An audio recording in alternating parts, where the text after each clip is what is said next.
Hello everyone, I'm Ryan Murphy for KRUI Sports, and throughout the 2012 through 2013 high school basketball season, KRUI has been broadcasting live from Iowa City West, boys basketball and girls basketball, and now it's time for our inaugural podcast as we begin the boys basketball playoffs here this week. We'll take you through all 8 sub-states, give you the first round matchups, give you the second round matchups, give you exactly what I think is going to happen in the sub-states. We'll come to you again in about 2 weeks' time when we know the 8-team state tournament, and we'll give you who I think is going to win the state championship. So we'll start at the beginning.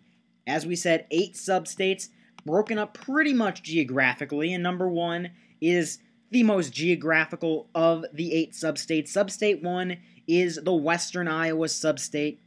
Sioux City East, Sioux City North, Sioux City West, Council Bluffs Jefferson, Council Bluffs Lincoln, and Lewis Central.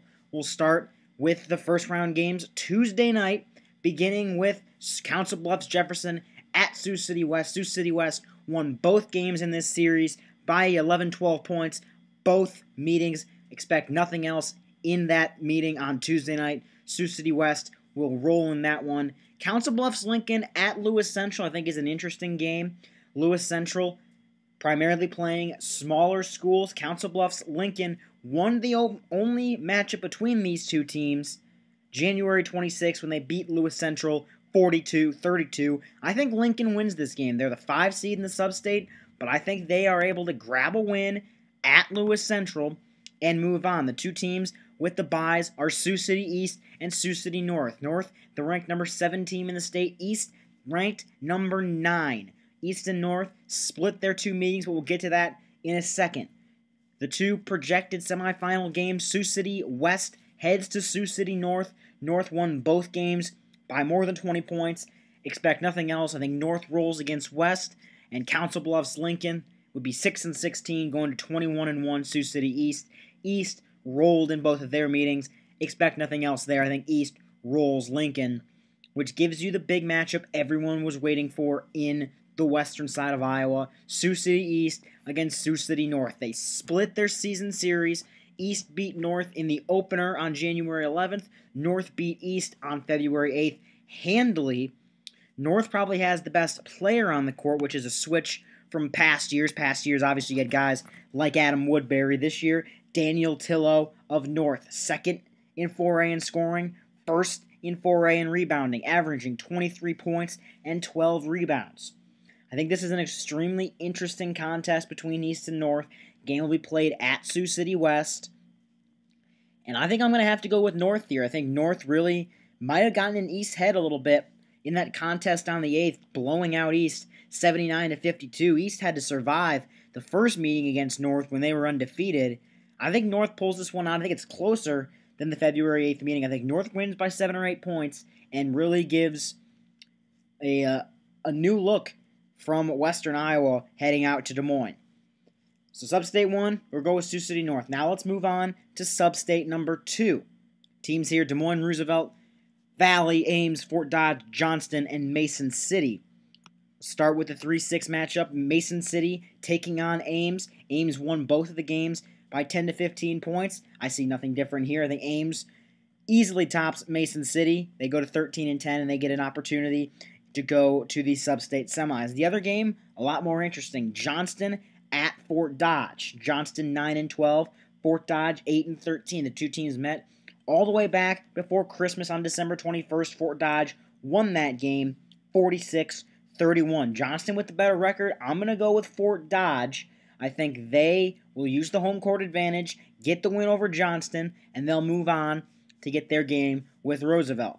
Fort Dodge would then go to Des Moines Roosevelt. Roosevelt went 16-5, currently unranked in the state. Roosevelt won the only meeting in a very close game, 56-51, back on January 4th. I think this game is a little bit wider than that. I think Roosevelt's kind of found themselves in the past month or so. I think they win this game rather handily, a 12-15 point win for Roosevelt. The other semifinal game in Sub-State 2, Ames against West Des Moines Valley. I think Valley is one of the most heralded teams in the state, ranked number 5. They won the only game in the series earlier on, beating Ames 80-69. I think they win here beyond their superstar Peter Jok. And that leaves us with Des Moines Roosevelt against West Des Moines Valley. Two teams from Des Moines in the CIML did not play each other in the regular season. This game at Southeast Polk, I think the best player on the floor will win this game for Valley, and that's Peter Jok. Leads 4A in scoring, 23.7 points per game, and I think that's what gives the win to Valley. Very close game. Valley will go to 20-3, and they will punch their ticket to stay relatively close to home, go to Wells Fargo for the state tournament. Now one of the more interesting dynamics comes in with sub-state number 3. Dubuque has two teams that are great. We'll get to the other one in a minute, but Western Dubuque from Epworth, just outside of the city of Dubuque, they are 21-0, but are not the number 1 seed in sub-state 3. That goes to Cedar Falls at 17-4. Western Dubuque played a majority of their schedule against 3A competition in their conference, the WAMAC. And so, due to the point system in the state of Iowa, Western Dubuque only the 2 seed. Let's go through first the first round matchups in Sub-State 3. Cedar Rapids, Washington goes to Cedar Rapids, Kennedy. Wash has won 5 of 6 down the stretch. This is a team that was 1-14 earlier on in the season in January, and they have run off 5 of 6 here in the last couple of weeks, and they're now 6-15. They swept 11-9 Kennedy this year, winning by 3 on December 14th and winning by 16 on February 5th. This is the first 6 seed and one of 2 that I'm going to pick to win in their sub-state quarterfinal. I think Wash beats Kennedy at Kennedy and gets the opportunity to move on. We also get a inner-city matchup, a big rivalry as Waterloo West travels to Waterloo East. They split the series. East won in January, West won in February. West had to squeak one past East. East won by 10 points. I think East wins this game. I think it's very close. It's going to be an emotional game for these two teams. It's a rivalry. It's the rubber match. Both teams want to win this one badly, especially in the playoffs. I think East barely takes the victory over Waterloo West. Moving on to the semifinals in number 3. Waterloo East would then go to 17-4 Cedar Falls. Cedar Falls won both of the regular season matchups by double digits. Cedar Falls rolling co-MBC champs with Iowa City West. Cedar Falls won their division, and I think Cedar Falls gets to the sub-state final. There are no 1 seeds that I think get beat in the semifinals, and Cedar Falls doesn't buck that trend. I think a very interesting game, though, is the other one. A very hot Cedar Rapids, Washington team plays Western Dubuque. Western Dubuque rolled Cedar Rapids, Washington earlier in the year, but that was before Washington got on their roll. Western Dubuque is facing 4A competition for really the first time this year. They've only played 3 games against 4A competition. I think this is close. I think it's closer than it was the first time, but I think Western Dubuque, their guard play, they have very good guards, I think is a difference in this game. I think Western Dubuque moves on to play Cedar Falls, and this is going to be a very interesting contest. Cedar Falls and Western Dubuque did not play each other in the regular season. This game will be at Cedar Rapids, Kennedy, and I don't see Western Dubuque falling here. I think they're going to get a very tough matchup in Des Moines because they're going to be the 7 or 8 seed, but I do think they're going to get the win. They're going to be 23-0 heading to Des Moines. I think they beat Cedar Falls by about 6 or 7 points. I think it's very close all the way through, but I do think Cedar Falls falls to Western Dubuque, and the Bobcats go to Des Moines. Moving on to sub-state number 4. We begin with another one of the hottest teams in the state, Linn-Mar. Linn-Mar, 12-9, but have won 7 of their last 9. They lost only to Western Dubuque and Iowa City West. This is a team that was 5-7 midway through the season, ran off 7 of their last 9 to finish at 12-9. They played Dubuque Hempstead. Linn-Mar won the only season matchup between them and Hempstead, winning by 10 points on February 12th. I think Linn-Mar does win this game at home. Hempstead, not a very good team. I think Linn-Mar takes this one going away. Other matchup, the 4-5 game, Clinton at Cedar Rapids Xavier. Neither of these teams a great bunch. Xavier with some talent. Two teams did not play in the regular season. I think Xavier uses the home court advantage. I think they win in sub-state number 4. Moving on to the semifinals in number 4, Xavier would then go to Dubuque Senior. Dubuque Senior's 20-1. They only lost to Iowa City West back in early January. Senior, though, very close game the first time they played Xavier, winning 42-34. I think they learned from that game. They used the tape. They blow it open a little bit. They win by 10, 15 points. I think Senior rolls their way into the sub-state final. Very interesting game, though. 13-9 Linn-Mar will play 14-6 Pleasant Valley. Two teams from different conferences did not play in the regular season. I think the hot Linn-Mar team keeps it going, and they'll have won 9 of 11 going to the sub-state final. I think it's Senior against Linn-Mar. I do think Senior has too many guns. I think they are the best team in this sub-state, almost going away. And I think they win them by about 12 points. And they are 22-1, heading to Des Moines likely as the number 3 overall seed in the tournament. Halfway home, now let's look at sub-state number 5. It's 4 teams that are lesser. The teams playing early on, Muscatine and Davenport Central. I think Davenport Central rolls there. Davenport West at Davenport North. I think West wins that game as they did twice in the regular season. But those two teams really just sacrificial lambs for Bettendorf and North Scott. North Scott rolled Davenport Central twice. They'll do it a third time. Bettendorf rolled Davenport West twice. They'll do it a third time, which leads you to Bettendorf versus North Scott in the sub-state championship game. Bettendorf won both games. They're the number 2 team in the state. North Scott is number 6. North Scott has to find a way to score points on Bettendorf. 26 and 28 in their 2 meetings.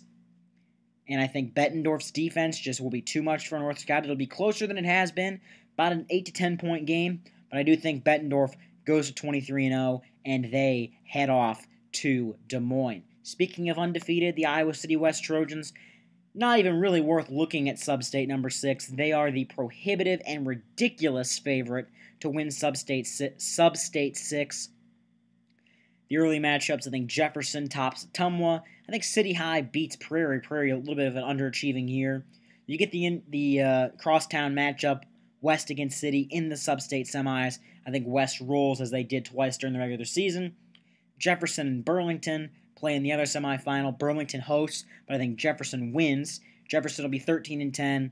They'll try to go 4 corners, really slow it down against Iowa City West. Iowa City West just way too good, way too talented.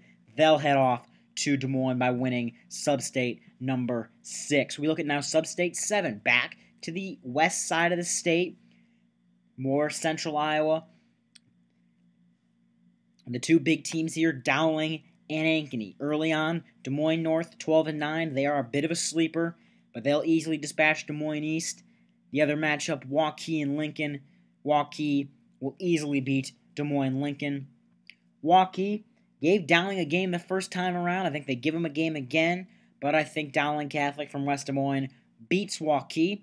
Similarly, I think Des Moines North is going to give Ankeny a scare in their matchup, but I think Ankeny a little bit too good. They'll win that game, setting up Dowling versus Ankeny in Waukee. Ankeny, they're hungry. They think they got robbed a year ago when they played Adam Woodbury in Sioux City East. They want another shot at it. People said they were the number 2 team in the state coming into the year. They've fallen a little bit to number 8 entering the state tournament. They're hungry. They want it. They'll go to states out of sub-state 7. They'll go to Des Moines, and perhaps they'll get their second shot at Sioux City East if East can get past North. I don't think they will, but if they can, it would be an incredibly entertaining matchup in Des Moines. Finally, sub-state 8. 2 big teams once again, but we'll run through the 4 lower-seeded teams. Southeast Polk, the 6th seed, had a drought right in the middle of the year where they put into account these sub-state rankings. They'll beat Marshalltown, a 6-3. The 4 Indianola will beat the 5 Newton. Neither team, I think, will put a big scare. I think Hoover will roll Indianola. I think Southeast Polk could hang around with Urbandale for a while. Urbandale only 15-6, but I think Urbandale does win that game in the end. You set up with Hoover against Urbandale. Urbandale won in triple overtime the first time around back in mid-January. I think Hoover's defense tightens up big time, and I think Hoover heads off to the state tournament. So to recap, the 8 teams that KRUI Sports will predict to go to Des Moines and play in the state tournament: Sioux City North, West Des Moines Valley, Western Dubuque, Dubuque Senior, Iowa City West, Ankeny, and Des Moines Hoover. We'll have another podcast when the 8 teams are actually decided, and we'll look through those matchups and tell you who we think is going to win a state championship. For KRUI Sports, I'm Ryan Murphy. Thanks for listening to the KRUI Sports High School Basketball Preview Podcast.